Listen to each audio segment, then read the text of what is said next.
getting ready to head out to either S Tree or Turkey Foot campgrounds here in Kentucky, mostly to put the van through its checks to make sure that everything works out the way I intended it to work.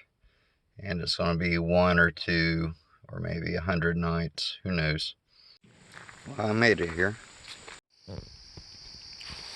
So just a little walk from where I'm camping at. There's a little picnic area that's pretty cool right along a river. I believe that's called War Creek. I have to look it up to make sure. I walked down here last night, didn't have my camera on me, didn't have my phone.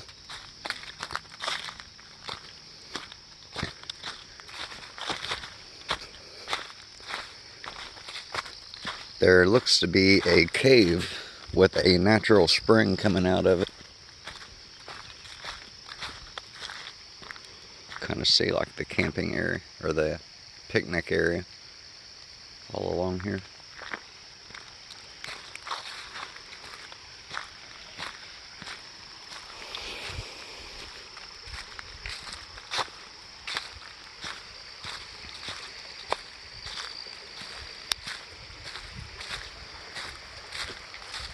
When I first got up this morning, it was actually raining, and I wasn't even sure if I was going to be able to show you guys this or not.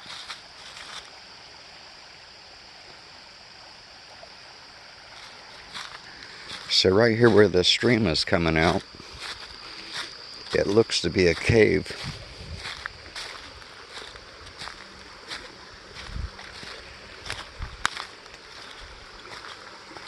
I may try to go over there later and take a look.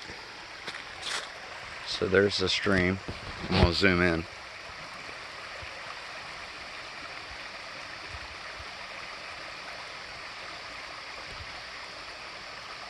But there's no waterfall. That means the water's coming out of the ground. So I'm assuming that right there is a cave of some sort, which is not uncommon in Kentucky, by the way.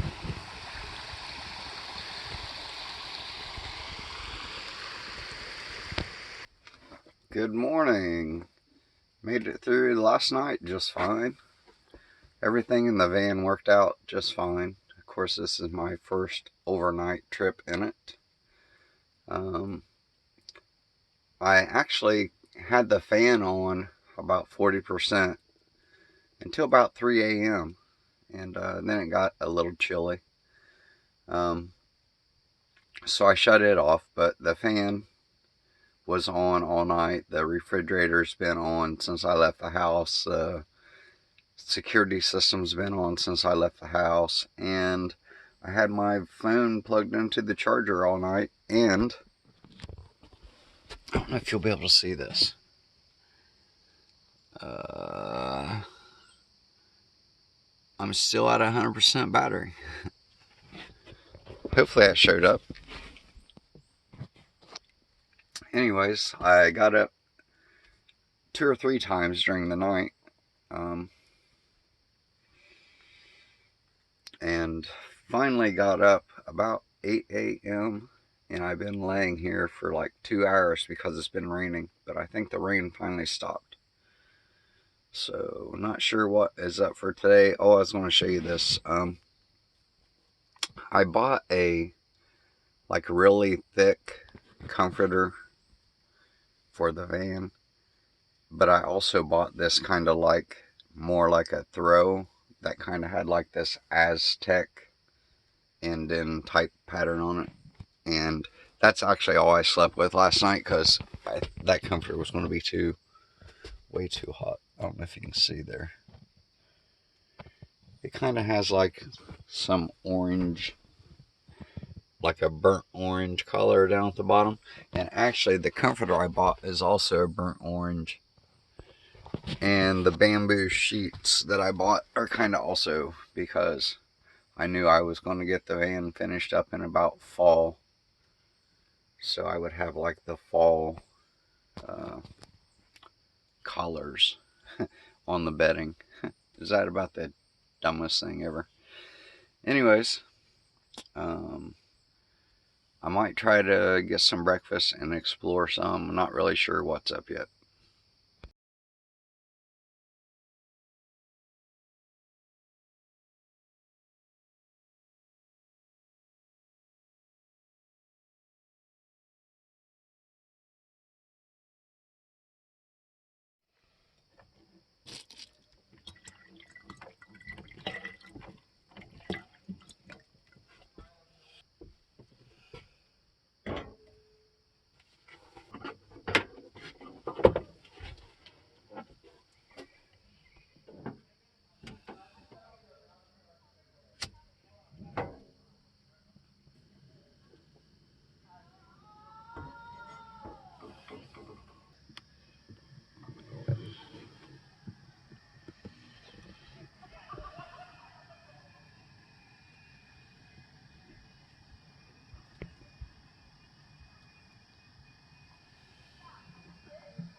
So most of the people that follow my channel, all 8 of you so far, came over from my homesteading channel, and you know from that channel that for the last year I've been battling cancer, and actually a little more than a year.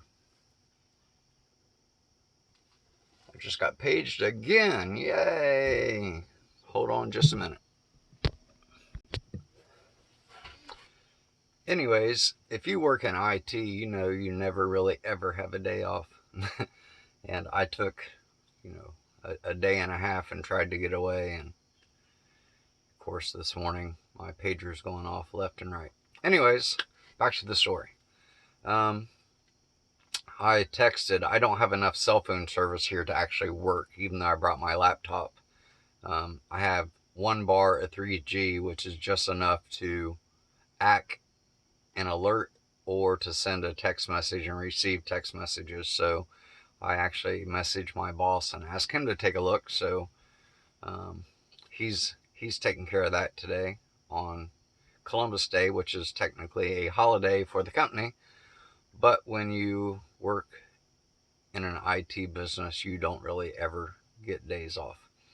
So back to what I was saying. From my homesteading channel, I've been actually fighting cancer. Just got paged again. Fighting cancer, and for since February of 2020. So while most people was going through the coronavirus and all that stuff, I was also having to be in and out of hospitals every day, uh, to deal with cancer. And went through the chemo and radiation, and it was horrible. But the whole reason why I built the van was partially for that reason. There's another reason I'll disclose sometime in the future, but I can't disclose that right now. Anyways, so while I was going through cancer treatment, I had to have a feeding tube because drastic weight loss. I lost like 50 pounds. And even after the cancer was over, I haven't gained any of it back really. I've put on 5 or 6 pounds, and then I'd lose it, and then I'd put on 10 pounds and I'd lose that. And I just got paged again. Um, but when I was on the feeding tube, my weight kind of like remained stable. So after all the cancer treatment and stuff, and I was trying to gain weight and I couldn't, like I was eating like a horse, but after being on a liquid diet for so long, your stomach kind of shrinks up. So even though, it was just really hard to get the calories in that I needed, I was supposed to be eating, a normal diet for most people is around 2,000 to 2,500 calories, and the doctors wanted me eating between 3,000 and 3,500 calories, and I just couldn't do it. So one of the things I started doing, and the reason why I'm telling you this story, was I was going to make a breakfast that I only make when I used to go car camping. And really, I haven't been car camping in like 20 years because I switched over to long distance hiking, and I'm not really used to sitting at a campsite for hours. Like, I'm used to being at a campsite to sleep after a long day of hiking, wake up, collect all your gear, back on the trail. So for me to sit at a campsite all day yesterday and so far this morning, I found out is driving me crazy. Like, I feel like I should like strap the van on my back and take off through the woods or something, and I can't do that. So what I'm getting at though was I was going to make this breakfast, and I kind of realized that the way that I made the breakfast was always for a group of people, like 4 to 6, maybe 8 people at a time.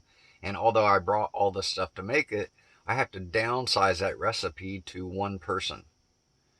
And although I could do that,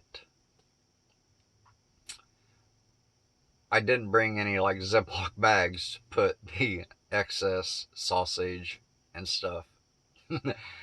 So I'm going to have to do that on a different trip. I'm going to have to plan ahead because this is really kind of spur of the moment. I basically wanted to get out in the van and test out the system and kind of make sure everything worked and kind of see what I forgot to bring and what I brought too much of and that sort of thing. And obviously I forgot Ziploc bags. But I did get up and use the stove this morning. I have used the sink multiple times. I used the stove last night and didn't record it. I made hot chocolate before I went to bed. I slept on the futon. Actually, I slept on it in couch mode. And it's pretty comfortable for what it is. I tested out the solar system. I had planned to make T-bone steaks with rice and vegetables either last night or today, but I had the stove set on 32 degrees thinking, oh, the temperature's probably off. It's probably really going to be 34 and the T-bones will be unthawed. And guess what? They weren't unthawed. So I turned it up to 36 or 38, and maybe I'll fix T-bones when I get home tonight, it looks like. Back to what I'm getting at.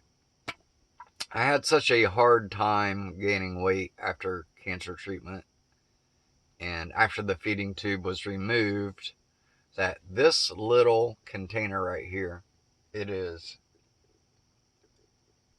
8 ounces, contains 500 calories in this little teeny tiny bottle. This is the most condensed calorie nutritional meal you can do. And 24 bottles of it on Amazon is like $48. So what I've been doing for the last 4 or 5 months is I order 2 boxes, which last me about 4 weeks, and I supplement my regular food with these. So I have one like in the morning with my breakfast. I'm skipping breakfast today because I got to be heading home. Plus it's almost 11 a.m. So I'm going to have one of these, or basically my daily routine is I have breakfast with one of these. I have lunch with one of these. I have dinner with one of these. And then right before bed, I usually have one of these. So that's 2,000 calories plus whatever I ate.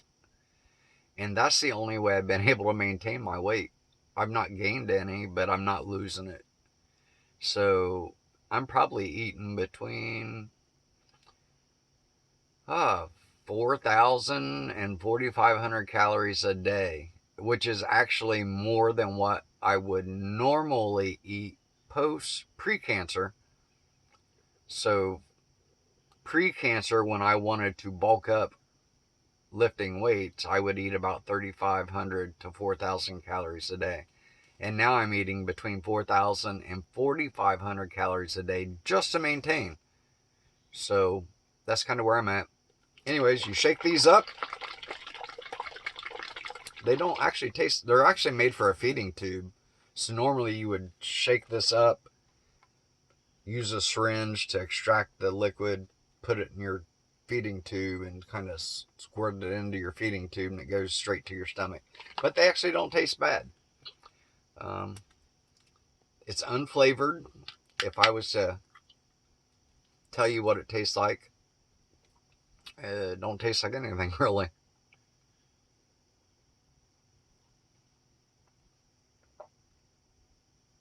And they're kind of thick.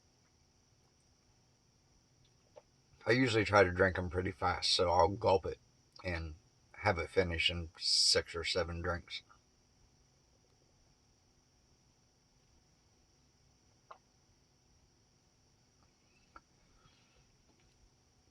And another thing about the cancer, um,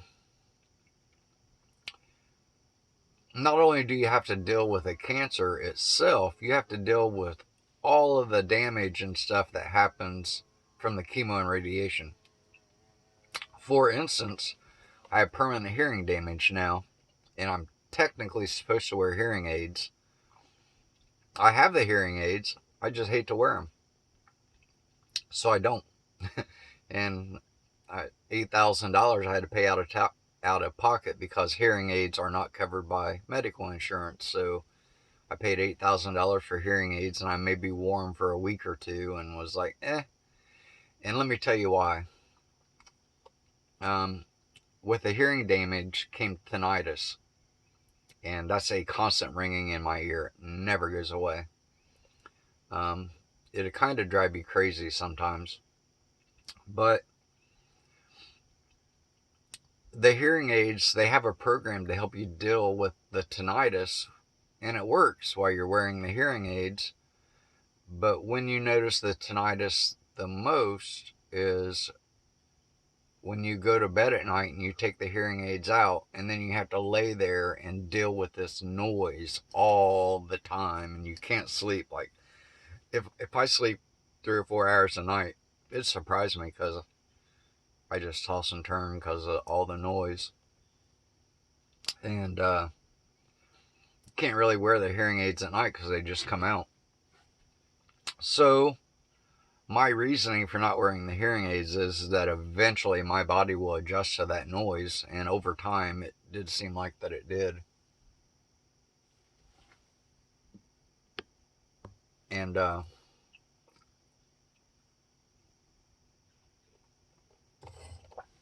second problem, long-term effect of the cancer, is that I basically damaged my thyroid gland. Or I didn't, the radiation did.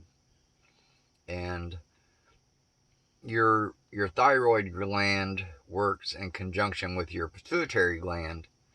So your pituitary gland says, I need more of this produced, which the thyroid controls, and the thyroid doesn't respond. So then the pituitary gland kind of like goes into like a alarm level and says, I really need a lot of this, and the thyroid don't respond. So they put you on this thyroid medication. I finally got a recovery. Yay. Um, so they put you on a thyroid medication. The bad thing about the thyroid medication is you have to take it every morning at pretty much the exact same time. So then you can't eat or drink anything for an hour. So 11 o'clock might seem late for breakfast, but when I'm at the house, I get up, I take my medicine, I wait an hour, and then it's like 9 o'clock, and I slept in today till like 8:30, and then it was raining, so I laid on the futon for like an hour or two, and then I was like, oh, I should have taken my medicine since I'm just laying here, and I finally took it, and about 10 a.m., so that's why it's like 11:03 now, and I'm just now having my breakfast. Anyways, I need to follow up with my boss, so I need to get off here, and hopefully the next trip will be more eventful and I don't forget the Ziploc bags and we can do the meals I planned. And anyways, thanks for watching.